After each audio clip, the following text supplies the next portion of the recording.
Now, Stormwatch 12 weather with meteorologist Oliver Smith.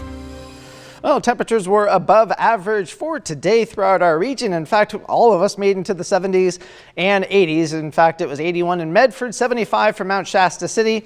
Even out towards Lakeview made 70 degrees and almost 80 degrees for Brookings. You had the Chetco effect for today. You're going to see that again for tomorrow before you start seeing some cooler temperatures.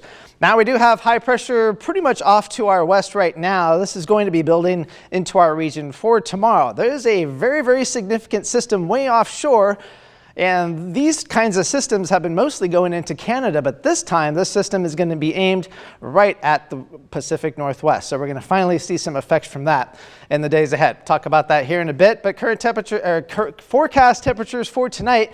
Upper 30s to low 40s east the Cascades and generally 40s and 50s west the Cascades. We're looking for 47 degrees in Medford, still pretty warm over in Brookings at 55. Now for the kids heading off for school tomorrow morning, we're going to be looking at temperatures into the 50s, so it'll be a bit on the mild side, not a whole lot in terms of cloud cover. You might see some high clouds by the time they're coming home from school today, but that's not really going to affect their coming home in terms of what to wear. But we're going to be looking at 80s, so much warmer throughout the region for tomorrow. In fact, still looking at upper 70s along the Oregon coast for Brookings, still getting that Chetco effect, but that'll switch late in the day. So you should still make 77 degrees. Also 77 for Lakeview, 87 for Mount Shasta City, and 88 in Medford. So our stormcast is going to be showing that we're going to be looking at some pretty nice conditions overall, and there are those few high clouds that we may see from time to time for tomorrow. The real story is going to be over this weekend. We're going to gradually see a bit more in the way of cloud cover. A weak system will move through early on Saturday. That'll shave some of the temperature readings off. So we'll go from upper 80s to low 80s in the Rogue Valley over the weekend, but thicker clouds eventually will build in as we go towards Sunday from the system up to our north, which will eventually push in. In fact, that system is going to create some wind. In fact, we're going to be looking just the generally breezy conditions Sunday, but once we get towards Monday, we could be looking at some pretty strong winds, especially east the Cascades, maybe a wind gust of 40, maybe even 50 miles an hour. We'll have to keep an eye on that because this will be a pretty strong system, especially for this time of year.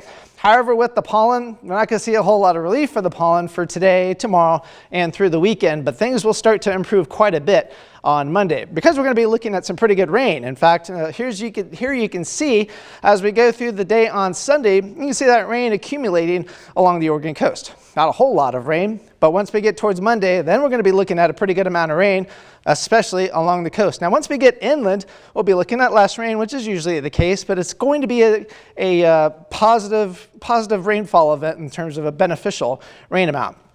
Now our storm track has been way offshore. All the energy is way off towards Alaska, and that's the way it's been for the last several days.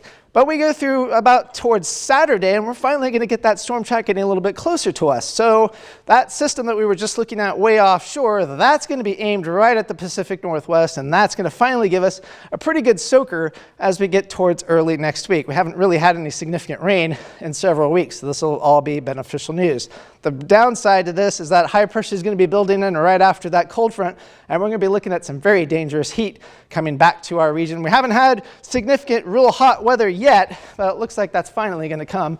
It is just about June, however. So for the Oregon coast, we'll be looking at warm temperatures for tomorrow, cooling off back into the 60s through Tuesday, and then warming back up into the 70s midweek. Northern California, 80s through Sunday, cooling off a little bit for Monday, but that'll be your wettest day, and then it gets blazing hot once we get towards Wednesday and Thursday, well into the 90s. Klamath Basin, well, you can see same kind of scenario. Not too bad, and then it cools off with some rain, and then it gets really warm for the end of the week. Cascades, your low temperatures will stay into the 40s. You're going to go from the 70s to the 50s, and then back to the 70s and 80s within a 7-day stretch. And here in the Rogue Valley, warm for tomorrow, a little bit cooler for the weekend. We'll see some rain on Monday, and then it's going to get very warm, just downright hot by the end of the week.